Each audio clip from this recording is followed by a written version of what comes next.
here in this area, the Pilgrims had actually negotiated an agreement for land down in this area. It's a little bit back where our church was, where you came to our church. In that area, and they had agreed for this is in 1669, so it's a little bit after the first generation had come in there. But there was a lot of land acquisition that was going on. But before the land acquisition actually went on, just a quick background, because this is a real indication of how God works in revival in history. My studies of revival in history through various periods show me that before revival breaks like a river above ground, it's at least 20 years flowing underground. And when you say 20 years underground, it means that there's the cultivation period, there's the taking out of rocks, there's the forming of pathways from the plow. The plow, I see in the Bible, in the book of Isaiah particularly, is the symbol of the cross. So as the cross does that work inside people's hearts, and it does it for sometimes 20 or more years, we tend to think that the revival begins when it flows above ground. Just one example, because I don't take the time for it, but you could go through various periods. When Jonathan Edwards gave that sermon, Sinners in the Hands of an Angry God, and in the 1730s, most people mark the beginning of the Great Awakening in the 1730s. They're wrong. It actually began in 1713, 14, and 15, 20 years before. How do we know that? Well, just one indication. There are many others. One indication, the most popular game among children in the 17 teens in Western Massachusetts was the revival game. Now, what's the revival game? The revival game was a game where they would go into the woods, they would put a piece of board across two trees, pretend it was a pulpit, and then you be the preacher today. And when that person was the preacher, they would be saying, "What must I do? You guys need to repent." And then all the kids would fall on the ground and begin saying, "What must I do to be saved?" Why are they doing that? Because that was happening in the churches. But it was not overflowing into the community. So I want to give you just a seed of this. What built America was not just revival. It was revival plus Reformation. It was the touching of the culture. That's what makes it an impact. That's what takes it beyond a generation. Revival becomes revivalism, where you simply worship the experience and want to repeat more meetings, but revival that does awakening and reformation changes the culture. And when you change the culture, you are assured of at least going to the second generation. Amen. And only 3 consecutive generations makes an actual change in the laws. This is all taught in the book of Psalms. It's taught in the idea, because so when you see this, when this is happening here, you see all 3. Because the event that takes place here actually starts years before, and John Eliot, who was an apostle to the natives, to the Indians in Boston, started a church in Roxbury, and we had a heart for learning the language of the natives. Because, and this is critical, see, for revivalism, you don't care about learning the language. You find one interpreter, you preach the gospel, you see a flash pan of revival, but you're not investing in their culture. If you don't invest in their culture, you're not going to have a long-lasting reformation. It's pretty simple. And yet what happens is, see, preaching on revival becomes cheap and becomes lazy when all we want is a flash pan. It's just a flash pan. Well, this is not the way John Eliot was. It was not the way the Pilgrims were. It was not the way a remnant sect. Now you need to recognize that with this, in 1452, before Columbus even sailed, the law, the papal bull said this, that if you go to a heathen country and you want to preach the gospel to the natives, you first subdue them, you make them your slaves, you steal their land, and then once you've conquered and subjugated them, they will become the disciples of you and of Christ. Now that's a summary, but it's almost verbatim what the law was. That started what was called in the time period the law of discovery, which meant the Jesuits practiced it, and it happened in Portugal, it happened coming out of Spain, it happened in Brazil, it happened in Central America, it happened all over the place. So this is this pattern. Unfortunately, what happens when people who claim to be Christians, and I'm not talking about just Catholic, I'm talking about anyone who acts this way, claims to be Christian but acts that way, it gives a bad reputation to Christ. And it was a horrible reputation. So all the native populations in this area and others, they heard what happened when the white man comes preaching Christ. Okay? And that is aggression and war. And this is why you'll never see a full revival among the first peoples unless we understand they have a legitimate gripe against people who call themselves Christians. Exactly. If you don't understand that, you just think, oh, come on, get over it. Well, you know what? It isn't that simple. So when this happens, you see in this area, so now you have a remnant. There were some Puritans who acted this way. Look, whenever you have people, you have problems, okay? And it doesn't matter. Bob Mumford used to say when there's a revival, when the river flows down the mountain, everything comes down. The trash, the cans, everything comes down because it's a cleansing, right? And so that's just a normal thing. So when this happens, you recognize when they had this remnant group, there are missionaries that came to preach to the natives, and then there are missionaries, the real ones. They were a remnant. And you have to realize the Pilgrims and Puritans, when they came here, they were at the height of their own revival. They had had the 20 years underground in England. They had been persecuted there. They were in revival when they came, but still it's a remnant that came with the true heart. Two of the revival preachers that were true were Thomas Tupper and Richard Bourne. They both came to Sandwich in 1637 when the town of Sandwich on Cape Cod was founded. And after they were founded, now Thomas Tupper was 57 and Richard Bourne was 27. They were next door neighbors. Their houses are still there in Sandwich. We don't have time to do the revival, going back all over there. But the point is, their houses, the Tupper house still stands, and where Richard Bourne was, not the original, of course, full house. But now they were two. Now they both worked in tandem. They both traded preaching. William Leverage was the pastor in Sandwich, and he taught them, if you're going to see a revival here in this land, you need to invest in your neighbors. And who are their neighbors? Well, all the people that were coming. They didn't talk about the people that went to church with you. They were talking the natives. And when they began to do that, so what did they do? William Leverage began preaching that they were to live the life of Christ, not just talk about the life of Christ.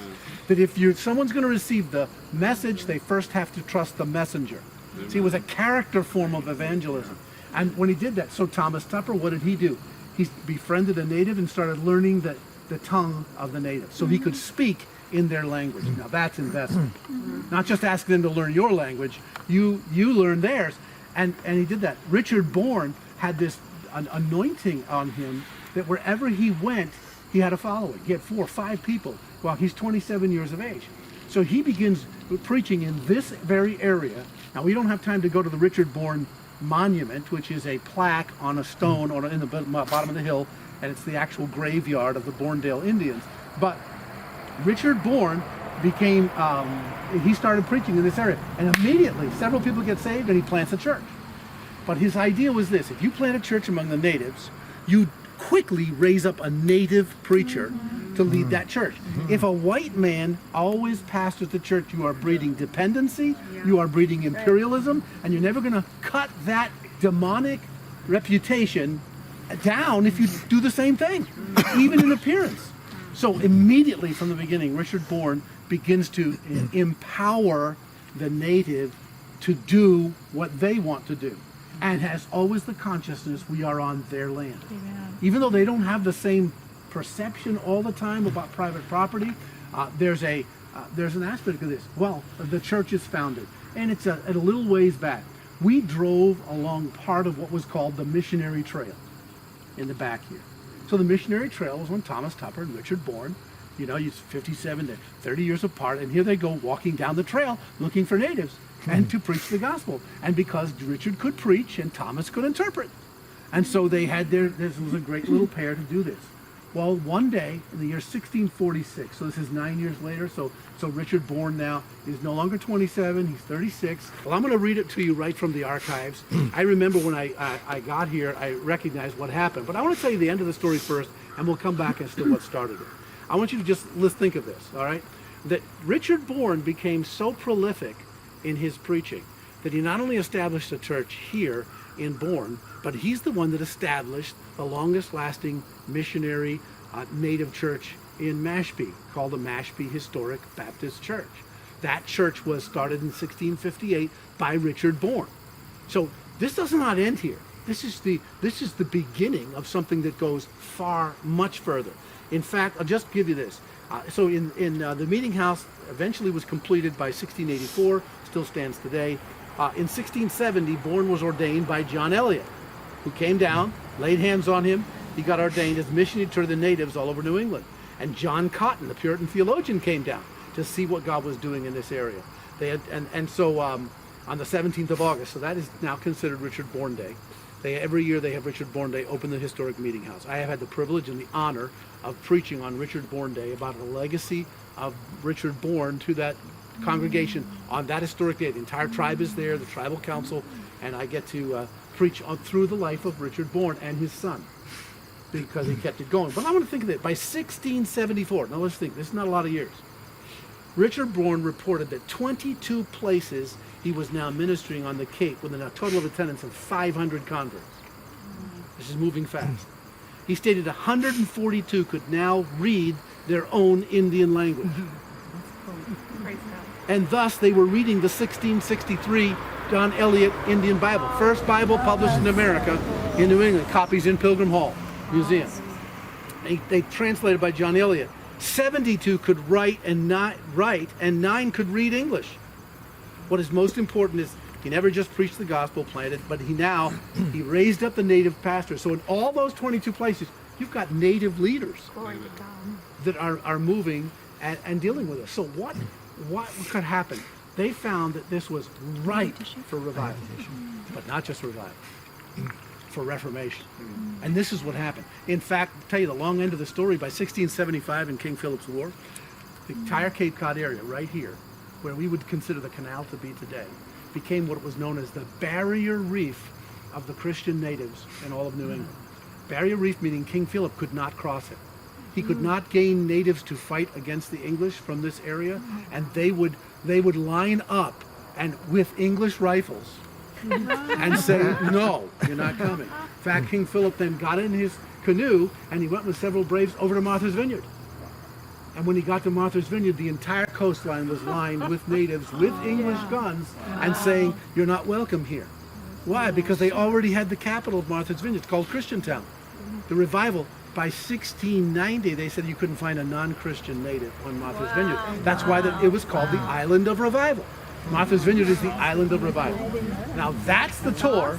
And if I had my druthers, I'd take you on. Because you can walk through Martha's Vineyard and go from place to place and see all the revival that is there. Now, the fact of the matter is, so what happened here? So let's come back to here.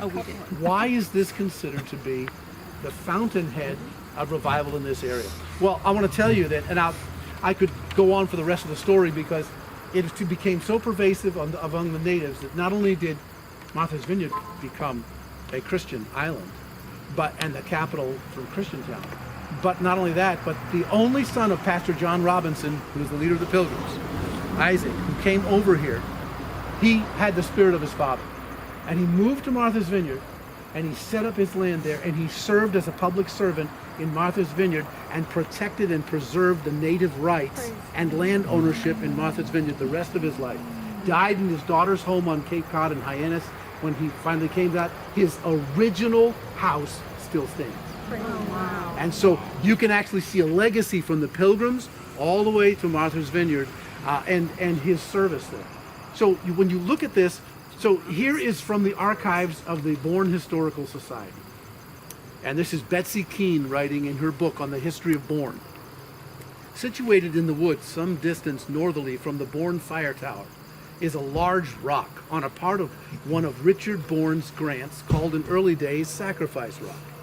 And they were saying this, but later it was called Chamber Rock.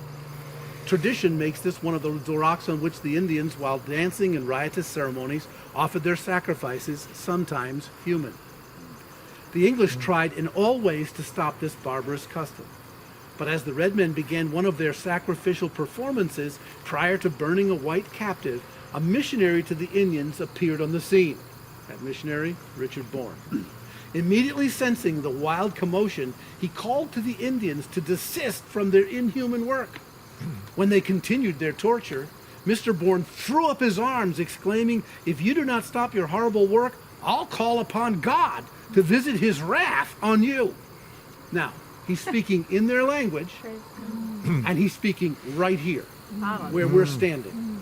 He's looking up at the boulder I'll show you in just a moment, and he's dealing with this. Now, recognize, these missionaries, he could be the next one. I mean, he's just one of them. This is, so when they continued, it did this. The Indians disregarded the warning. And according to this, a vivid flash of lightning encompassed the rock. It split into numerous strangely shaped pieces, and it killed many of them. Every part of the rock as it stands today bears out the story. For the size, shape, and edges of every section, variously split, if it were possible, could be replaced back together again like it had never been split.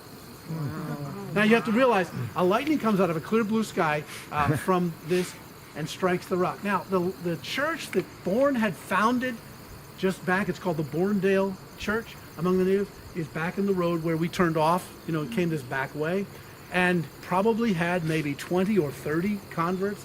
We don't know for sure, but we know as a result of this, so many more were converted that the church numbered 180 within weeks.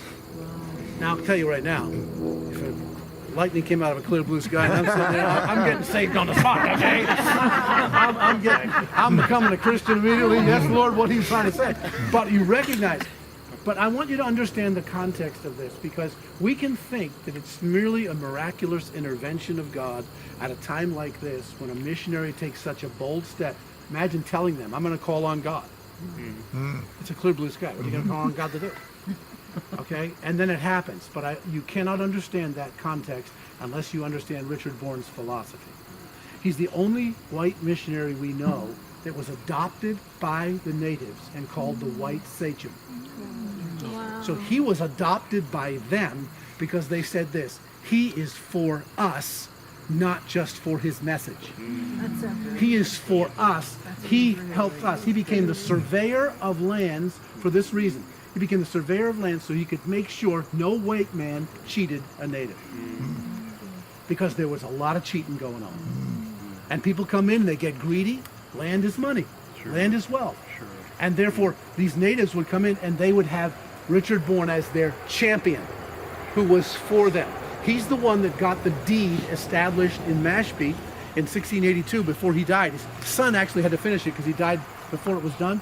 And he got that deed established that would say forever the Mashpee natives have rights and title to their land. No one can take it away. If you go down the missionary trail, so to speak, in Martha's Vineyard, 5 consecutive generations of Mayhew preachers preached the gospel. 5 consecutive generations. But the 5th was a compromiser. And that Mayhew decided to repossess Martha's Vineyard for his own wealth in the name of Christ, because they didn't have that rights to the land. Now here's a story of stories, if you want a real story. Zachariah Mayhew, though, ended up having to leave Martha's Vineyard. Why? Because the natives rose up after the Declaration of Independence had been signed and sued the preacher for a violation and breach of trust, won in court, and kicked him off Martha's Vineyard. Now I tell you, you ought to see the reaction when I tell that story to the natives in Mashpee, because their champion that came out of that, the blind Joe Amos, who memorized the entire Bible and was blind, and could preach all over the place, buried in Martha's Vineyard, would go back and forth. Look, you want to know about native preachers? He preached in the morning in Mashpee. Then he got in his canoe and went to Martha's Vineyard and preached in the afternoon to the Missionary Church on Martha's Vineyard on Gay Head. And this is the kind of legacy that the natives had, a continual missionary. Why do I know this story? Because this story starts the history of what birthed the church that I still serve. Because the native population went in a continuous revival up to the 1830s. A man by the name of Phineas Fish, can't make this up. He was the fishy Phineas, as we call him, who tried to trick the natives into giving up their title and land. And when he went to preach, he locked the doors of the Mashpee church, which had been given to them, and wouldn't let them in. And so you know what blind Joe Amos did? He says, we don't need the building. He went under a tree and preached the gospel, and he said this: if you live out Christianity, God will bless you and we will be free. And these people will not do this to us. Well, Phineas Fish started preaching, in the church that established our church, and they saw through it, and a revival broke out in 1850, and 12 young people got saved and were baptized in the Herring River. And that started a movement where the natives became the pastors of all the white churches. Wow. And the natives were preaching to the white folk, and they preached to a bunch of backslidden fishermen along what was called the lane in the town of Cedar Swamp. Wow. Which became Cedarville, where we are today, and that birthed our church in 1901. So you see, I have done several native burials because of that legacy, because of knowing that, and I've thanked them, even though they're not Christian, thanked them that through you, the gospel was preached, and that's why I'm serving in a church only a few miles forward. So now, the reason you're here, I gave you that so you recognize. When we go through the woods, we're going to have to just go through the woods. It's going to be fun, so get ready. Okay. We go all the way through, we get in there. When you see the rock, you'll notice that it's flat on the very top. You can see how the whole thing would fit together. And I'll tell you the rest of the final part of the story that I can tell you now. 100 years later after this, during the Great Awakening, in the 1740s, this story was retold. And people said, no way. There's no way. God did not come down and do that. So they hired several scientists to examine this boulder. Never told them a thing. Say, can you tell us anything about this rock? Scientists come back in the 1740s and say, all those pieces were split apart by lightning. And therefore, it got written in the archives. So, let me show you. We're going to go this way. You don't probably have to, but watch out. These things can poke you in the eye. We're really gonna go through the woods. Thought I wore my blue jeans. Yeah, come on. Hey, you found a better way. Smart. Yeah, we didn't do the right way. Wait a minute.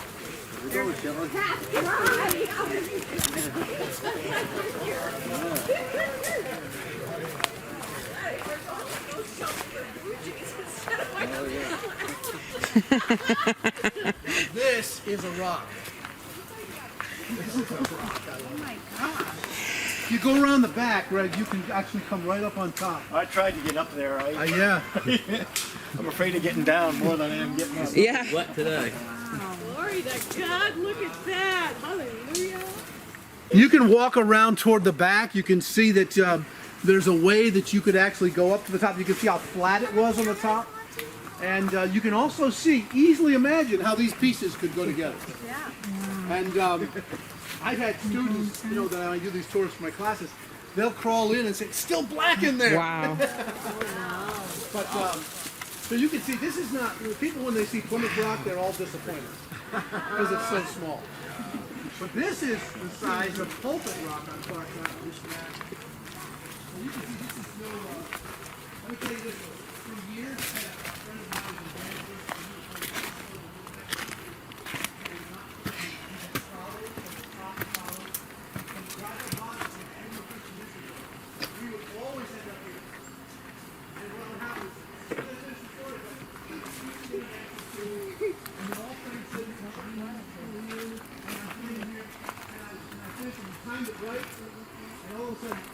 my buddy would climb up the back of this rock. He would appear on the top. All right? And when he would preach a line from John Eliot's sermon. And he would say this: there are 22 that we know of sacrifice rocks in New England that got turned into pulpit rocks. Right. Because what John Eliot would do is this: he would say, "You cut yourself. You wound others. You wound others to try to make yourself right with God. There was one pierced for you. One who took those wounds for you. And his name is Jesus. And therefore, there is one. You do not need to do this any longer. You need to simply receive the one who was wounded for your transgression." And they would start preaching that, and the revival would come. And then it became known as a pulpit rock, right? Rather than a sacrifice rock. Praise God. And this, I don't know this ever took on the issue of the pulpit rock, but we do know that this is the kind of thing that would have been done because it was split, so it probably wasn't used for that reason. But it's a pretty powerful story. It is. That little white church out at Gay Head, Yeah. out in that area, was the sister church to the Massachusets Church. Yeah. So there was two churches. Have you ever been to the graveyard? They took us to the graveyard and told us that 5,000 Native Americans are buried sitting up with their hands for the rapture, believing for the resurrection. For the resurrection, right? Yeah, that's how they buried us. Yep. So yeah, in Christiantown, all original burial stones are there, and Experience Mayhew, as the third generation, continued on this legacy in Martha's Vineyard. And what he did was he compiled a book, which has now been translated, that you can get on the history of the revival on Martha's Vineyard, and he names all the native children. That book has been allowing the natives to trace their own heritage. Wow. So I've talked to individuals, they're not Christians, but they're using the Christian book because it's an eyewitness. Wow. And Is it still available? oh yeah, you can get it online now. So yeah. So most of the things are like that online. So what do you think? Is this worth remembering? Amen. So, was the land more open? Do you think it was Oh yes. cleared? Oh yeah. So this was probably We- cleared. Probably the woods behind us was not clear, but this would have been. This would have been the Missionary Trail right along here that you see here. So yeah, it would have been a lot more open. Yeah. So he was probably standing where we are, yelling up to them. You know, that's bold anyway. You know what I mean? There's a lot of them, only one of him. But when you're speaking in the language, you've already invested in the people. Yeah, you have some For authority. 9 years, you've got some gold in that heart, and that's the point. A lot of Christians expect to receive productivity. They expect to receive checks from a bank they've never deposited in, Yeah. and that's the problem. We have to invest in people, and no matter how long it takes, you invest in them, and then the dividends will come in God's time. So it's not a matter of just a flash pan. Hey, look, I'll take any revivals. I mean, I think Neil would agree. I'd take some lightning bolts anytime if God wants them. You know what I mean? Told him I want to preach like that. I mean, I'll do that, but at the same time, we recognize that we're not here to have any one person get injured for any reason. And when I get filmed here, I make it very clear. This is not an anti-Native American situation. It doesn't matter what race it is. You violate God, you go against God, that could happen to you, anybody. It's not an issue that way. And especially you can do that with Richard Bourne, because you've got someone who invested. And I tell you, if you ever don't want to continue more studies, I mean, Richard Bourne, the White Sachem, if you just Google that, you're going to come up with a whole bunch of articles on him. Because that's the key, isn't it? When the non-Christian says to you, Wow. I see you're different. Not me saying, I'm different, by the way, and I don't agree with all that. Well, that's great to say. Prove it. You know, don't treat me that way then. So the point is, you have to realize that the natives, even right here in Cape Cod, 1614, only 6 years before the Pilgrims come, in 1614, Thomas Hunt comes, tricks the natives into trading on his ship, puts them in chains, takes them as slaves over to Europe. So for 6 years before the Pilgrims come, the natives are waiting for any white person to come back. Well, no kidding. Wouldn't you? I mean, that's your children. That's your grandchildren. And they were stolen. So the reputation, you have to realize, it's not all made up. The reputation was horrible. So how do you change the reputation of the church? Let's expand it, because the church's reputation in America right now isn't good. It isn't good. Look, the last thing a bank wants to loan to is a church. Why? There hasn't been good testimony. So you look at that and you say the church doesn't have a good testimony. Well, how do you change that? You don't change that with just a flash pan. Just say, well, I had someone, they called me up years ago, they'd gone to the town hall in Plymouth, and they'd said, we're King's kids, and we're here to take over. Oh, great. And the town hall, the person in the town hall, I don't know who it was, said, where have you been? We've been here for 3 generations. That's a prophetic statement. That's good. That's good. And then town hall calls me. Some of your people are here. And I'll say to them, okay, if any of them go to my church, give me their names. Because if they're acting like that, I'll be on their case fast. But no, it was just that they associate. You follow what I mean? Anything to do with that. It gets more wild. I could tell you stories that just wow. We had a prayer group go to Plymouth Plantation one time years ago, and went in there and started arguing with them because saying that first Thanksgiving was a 3-day fast. And they said, no, it's a 3-day feast. They said, no way, and we're followers of Paul Jehle. Call me up. And when they call me up on the phone, I'm in the office, and I say to them, put the leader of the prayer group on the phone. And they put him on the phone. You are wrong. You need to apologize to those historians at that place. It was a 3-day feast, not a 3-day fast. They prayed, they blessed the food. Of course they did. You're wrong. And I could, they are right. They're my friends. They're historians. They work with me. Rarely, though, does a Christian apologize. I've taken Christian leaders into museums. And I don't want to just trash it, but we have a reputation to overcome. Yeah. That's all I'm saying. Amen to that. And the thing is, but it can be overcome in Christ. That's right. And it's the love of Christ. The enemy has no defense for the love of Christ. He's got a defense for the church, because he can just, but not for the kingdom that comes through love and service. It's the only way, man. It's the only way. Men and women. Paul, what was the tribe that got broken into here? Well, the local tribe was called the Borndale tribe. That was the name they were received later. But the rest of that story is pretty atrocious in the sense of the sacrifice. When that church boomed to 180 people, King Philip's war he was so mad at this tribe for embracing Christianity. During King Philip's war, he came and slaughtered every convert that he could find. And then they were buried, and some of their bodies burned on the top of a hill. That hill is called the Sacred Cemetery of the Natives in Borndale. Now, truly, they were martyrs for Christ. And that, on top of that hill, is what is called the Borndale Village. So I'm not sure they will call any specific tribal name, but everyone in New England, remember the New England area stretching all the way up through Connecticut, this was all Wampanoag territory, 69 villages. You had to realize that they lost nearly 2/3 of their population from disease in 1616 to 1619. They were a hurting group that were very, very much hurting when the Pilgrims arrived.